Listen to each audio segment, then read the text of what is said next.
श्री कृष्ण ने राधा के पैरों का चरणामृत क्यों पिया? चरणामृत से संबंधित एक पौराणिक गाथा काफी प्रसिद्ध है, जो हमें श्री कृष्ण एवं राधा जी के अटूट प्रेम की याद दिलाती है।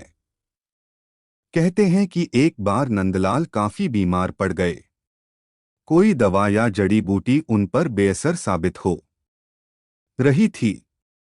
तभी श्री कृष्ण ने स्वयं ही गोपियों से एक ऐसा उपाय करने को कहा जिसे सुन गोपियां दुविधा में पड़ गईं। दरअसल श्री कृष्ण ने गोपियों से उन्हें चरणामृत पिलाने को कहा।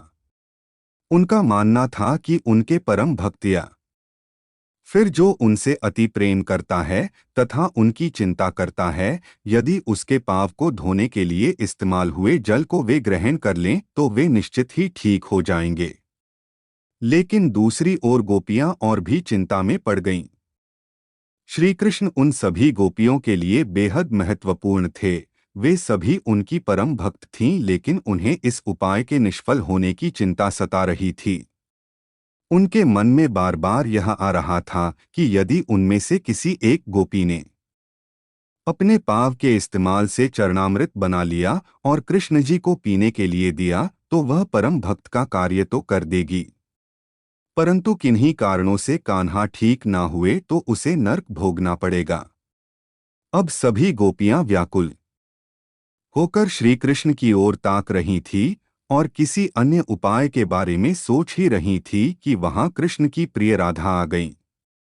अपने कृष्ण को इस हालत में देख के राधा के तो जैसे प्राण ही निकल गए हों। जब गोपियों ने कृष्ण द्वारा बताया गया उपाय राधा को बताया तो राधा ने एक क्षण भी व्यर्थ करना उचित न समझा और जल्द ही स्वयं के पांव धोकर चरणामृत तैयार कर श्री कृष्ण को पिलाने के लिए आगे बढ़ी। राधा जानती थी कि वे क्या कर रही हैं।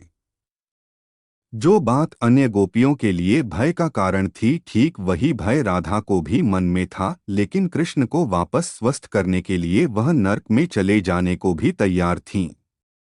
आखिरकार कान्हा ने चरणामृत ग्रहण किया और देखते ही देखते वे ठीक हो गए, क्योंकि वह राधा ही थीं जिनके प्यार एवं सच्ची निष्ठा से कृष्ण जी तुरंत स्वस्थ हो गए। अपने कृष्ण को निरोग देखने के लिए राधा जी ने एक बार भी स्वयं के भविष्य की चिंता न की और वही किया जो उनका धर्म था।